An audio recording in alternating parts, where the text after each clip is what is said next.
আসসালামু আলাইকুম। আজকে ইলিশ মাছ দিয়ে একটা মজাদার খাবার রান্না করে দেখাবো। এই খাবারটা খেতে অসাধারণ লাগে। ইলিশ মাছ তো শুধু জাল দিয়ে খেয়েছেন, এভাবে একবার খেয়ে দেখবেন। ইলিশ মাছটা সুন্দর করে কেটে ধুয়ে আমি লবণ হলুদ মাখিয়ে ভেজে নেব। কড়া করে ভাজতে হবে না, হালকা করে ভেজে নেব। ভেজে মাছটা আমি উঠিয়ে নিয়ে এসে এবার ওই একই তেলের মধ্যে আমি অল্প একটু লবণ আর হলুদ দিয়ে বেগুনটা সুন্দর করে ভেজে নেব। একবারে সেদ্ধ করে ভেজে নেব। দেখুন বেগুনটা আমার ভাজা হয়ে গেছে, এবার আমি উঠিয়ে নেব। এই একই তেলের মধ্যে এবার আমি আলুগুলো দিয়ে সুন্দর করে ভেজে নেব। এই তরকারিটা খেতে অনেকটা দারুণ হয়, অসাধারণ। ভেজে ওঠানোর পরে এবার আমি অল্প একটু তেল দিয়ে এর মধ্যে কালো জিরা ফোড়ন দিলাম। কালো জিরা ফোড়ন দিয়ে এবারে কাঁচা জিরা, মরিচ এবং পেঁয়াজ বাটা দিয়ে সুন্দর করে নেড়ে চেড়ে নেব। এবারে দেবো একটু হলুদ আর লবণ আর সামান্য পরিমাণ ধনিয়া গুঁড়া।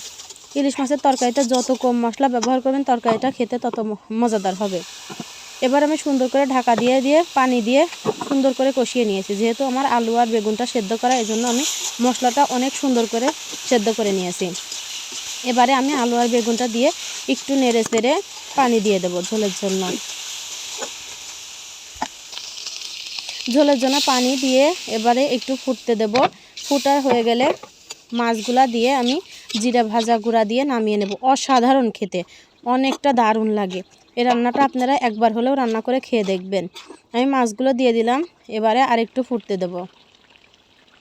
তরকারিটা ফুটে দেখেন ঝোলটা একদম কমে এসেছে। এবারে আমি জিরা ভাজা গুঁড়া ছিল সেটা দিয়ে এবারে আমি নামিয়ে নেব।